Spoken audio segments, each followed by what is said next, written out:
Welcome back friends. Kwenye kipindi kilichopita tulikuwa na discuss kuhusu properties of a cell na tulidiscuss baadhi ya vitu kwenye properties of a cell, lakini hatukuimaliza kutokana na mazingira niliyokuwa nayo.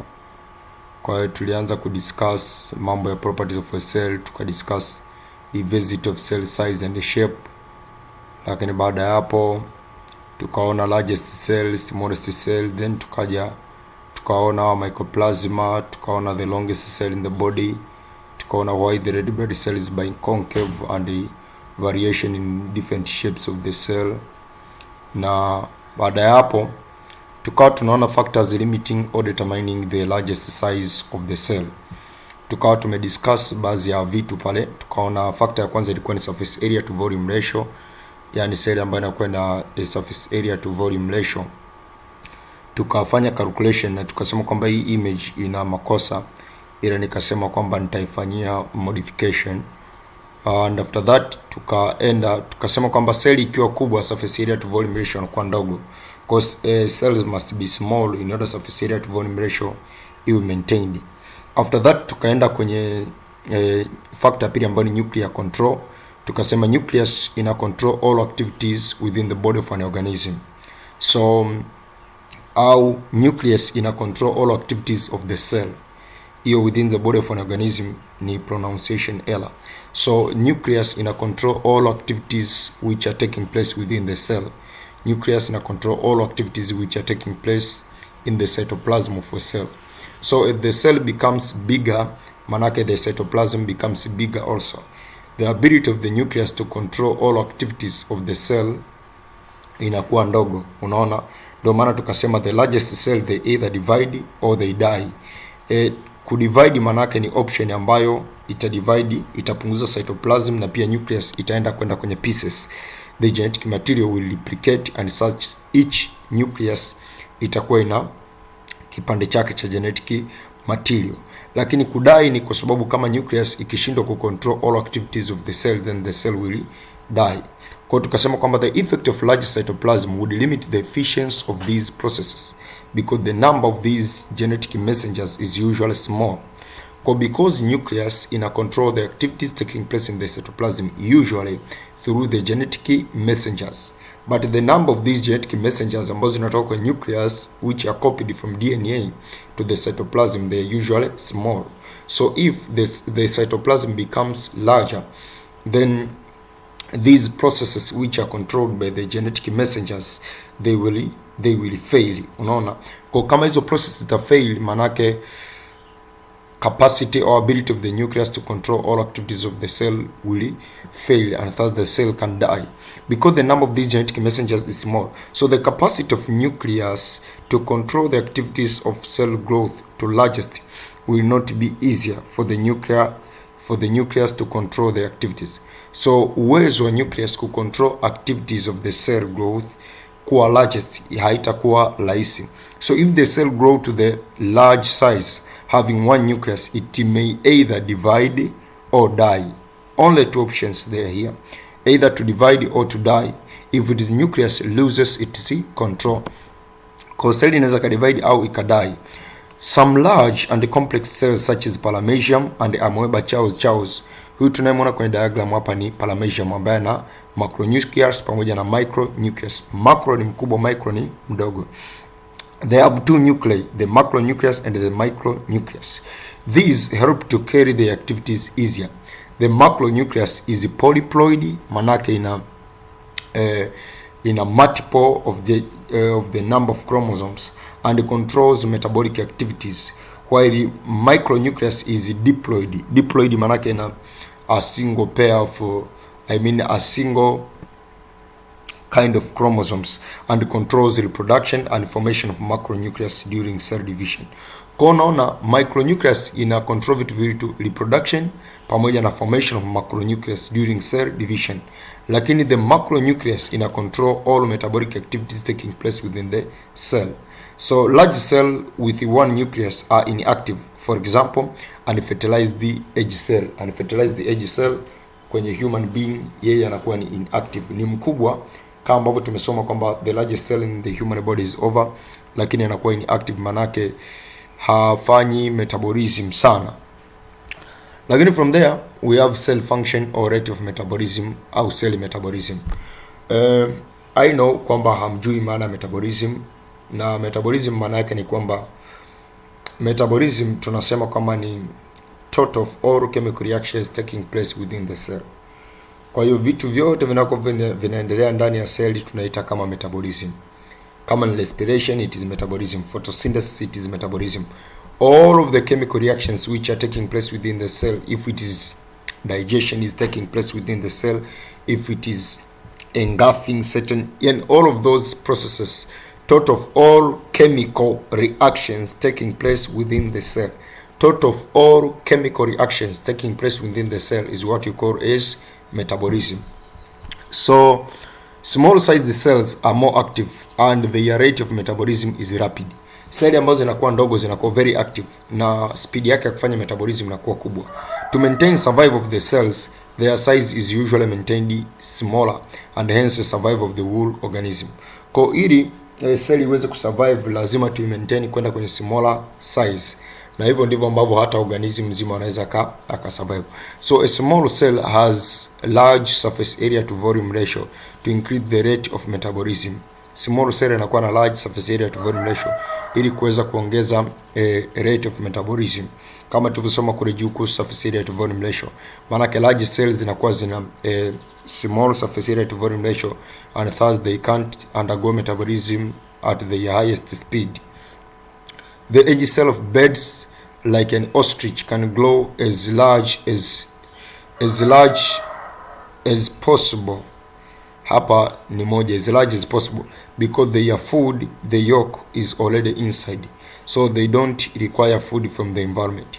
Kwa hiyo hapo unakuja kuona kwamba egg cell of ostrich ana uwezo kukua kwenda kwenye size kubwa kwa sababu tayari ana chakula mle ndani na hahitaji chakula kutoka kwenye environment.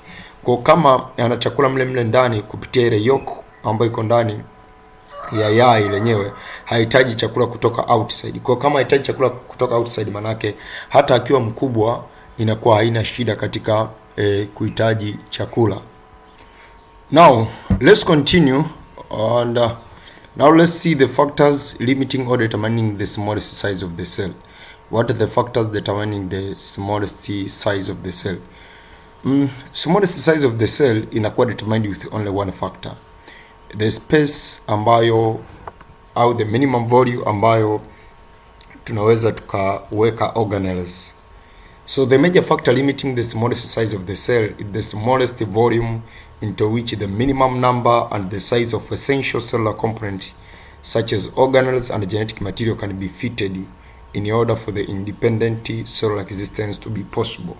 Kwa ili cell iweze kuexist independent, lazima tuwe tuna space mle ndani ambayo tunaweza kupaki zile material. Kwa cell yoyote iwe ndogo vipi, lazima tuwe tuna uwezo wa kupaki materials inside. Kwa hiyo ndo namna yote ambayo tunaweza tuka determine the smallest size of the cell. So the smallest cell has a diameter of 4 micrometers. Smallest cell in diameter of 4 micrometers. And then from there tend to discuss tuone what is the significance of a cell being microscopic or being small in size. Microscopic manake small. What is the significance? Why is it important? Or how it is important for the cell to be microscopic in size or to be small in size? Namba moja, cells are microscopic so as to maintain large surface area to volume ratio. Kwa hiyo tulishazungumza kuhusu surface area to volume ratio kwamba cell inavyozidi kuwa mkubwa surface area to volume ratio tend to decrease. So cell inapokuwa ndogo ili iweze kuwa na large surface area to volume ratio so that essential substances such as oxygen, nutrient can move inside the cell and waste products such as carbon dioxide exit out across the cell surface membrane fast enough to meet their needs. Kwa hiyo ili cell iweze kusurvive lazima iwe na large surface area to volume ratio for the material required inside to enter and the material ambazo zinatakiwa zitoke ziweze kutoka kama zinavyotakiwa. So because of its great relative surface area, It has a great opportunity to communicate with its environment. That's the first point. The second point is to maintain the amount of oxygen and nutrients required by the cell. Unaona, larger cell, the larger the cell size, the greater the amount of nutrients and oxygen required for the survival of the cell. Kwa cell inavyozidi kuwa kubwa inakuwa inahitaji oxygen nyingi na pia inakuwa inahitaji chakula kingi ili iweze kufanyaje kusurvive. Hii cell inakuwa inahitaji oxygen and nutrient za kutosha, lakini seli ndogo inakuwa inahitaji oxygen na nutrient chache tu ili iweze kuishi. Kwa hiyo ni kama vile ambavyo unakuwa unaongeza watoto kwenye familia, pia chakula ambacho wanakula kitakuwa kinaongezeka.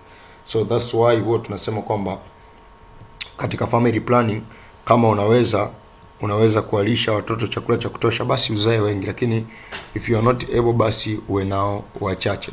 That is to maintain amount of oxygen and nutrients required by the cell. Number 3, a smaller size cell can be commanded or controlled more efficiently. Kama tulivyozungumza kwa nuclear control kwamba only one nucleus can control the activities of a small cell more effectively than the large size cell. Large size cell zitahitaji either two nucleus ambayo ni micro na macro, au zitahitaji uwe na alternative nyingine kama cell inaweza ikadai au ikashindwa kuwa control activities vizuri. So in order to control well the activities, cell must be small in size. Number 4 is to simplify distribution of materials. To simplify distribution of materials, a small size cell make easier for the distribution of materials like nutrients throughout it. Also, collection and removal of waste out of the cell become easier, hence it ensure the cell's efficiency. Kwa hivyo ndivyo ambavyo inatokea kwa the small size cells.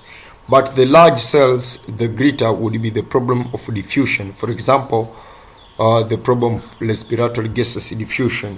Cell inavyozidi kuwa kubwa, problem ya kudifuse kwa respiratory gases inazidi kuwa kubwa.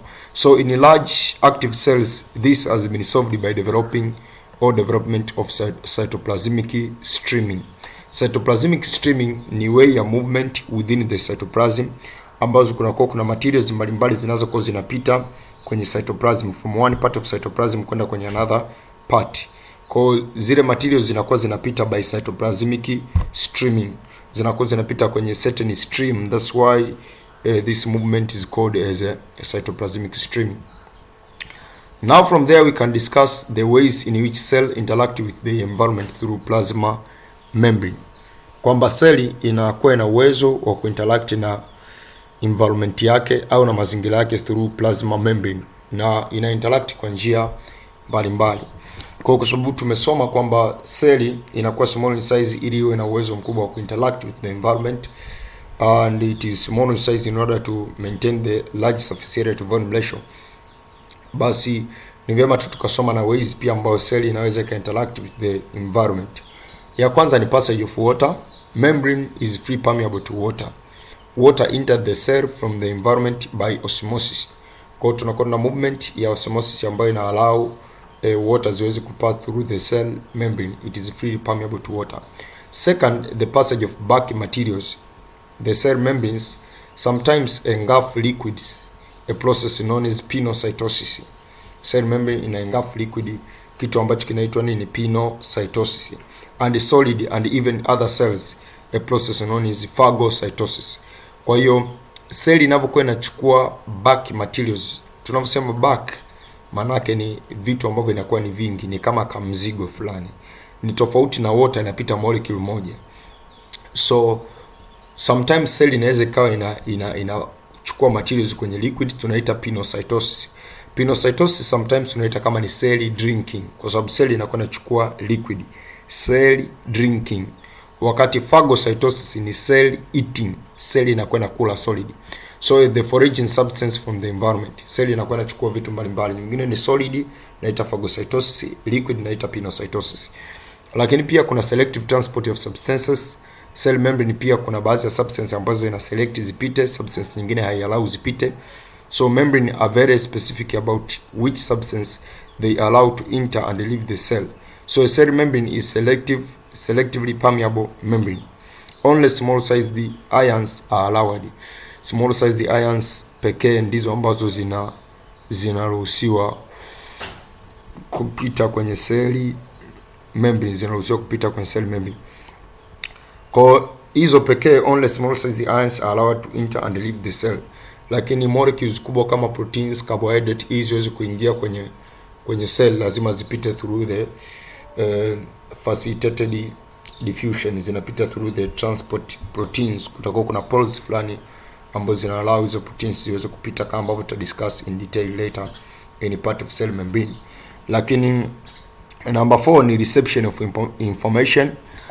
Membrane inakuwa na receptors ambazo normally ni glycoproteins and glycolipids. They act as receptors ambazo zinakuwa sensitive to chemical messengers such as hormones and even enzymes. Kwa hiyo different chemical messengers, most often hapa tunazungumzia hormones, au it is either hormones au enzymes, au sometimes tukiwa tuna even neurotransmitters zinavyokuwa zinagusa cell membrane zinasababishia different effects ziweze kutokea. So they are sensitive to chemical message. They allow binding of chemical providing information to pass into the cell. So these chemical messengers, they can be hormones, they can be enzymes, they can be neurotransmitters, and etc. Then number 5 is the physical connection with other cell. So physical connection with other cell, tunakuwa tuna different types of connection. Tunapokuwa tuna tissues, when forming tissues, membrane makes special connection with other cells. So cell to cell junctions include tight junctions, desmosomes and gap junctions.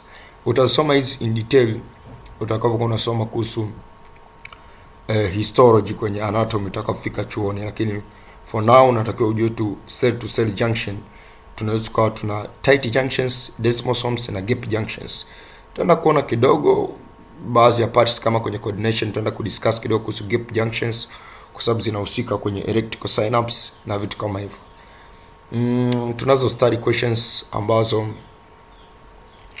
tayari zimeshakuwa discussed sana huko nyuma. Kwa hiyo utaangalia tu kama zitakuwa zina any challenge, lakini most of these majibu yake yapo tayari kwenye notes. So this marks the end of this session. In the next session we'll be discussing about the types of cells. Tutaenda kudiscuss, tutaanza na prokaryotic cell, tukimaliza tutafuata eukaryotic cell. Thank you and let me wish you nice studies.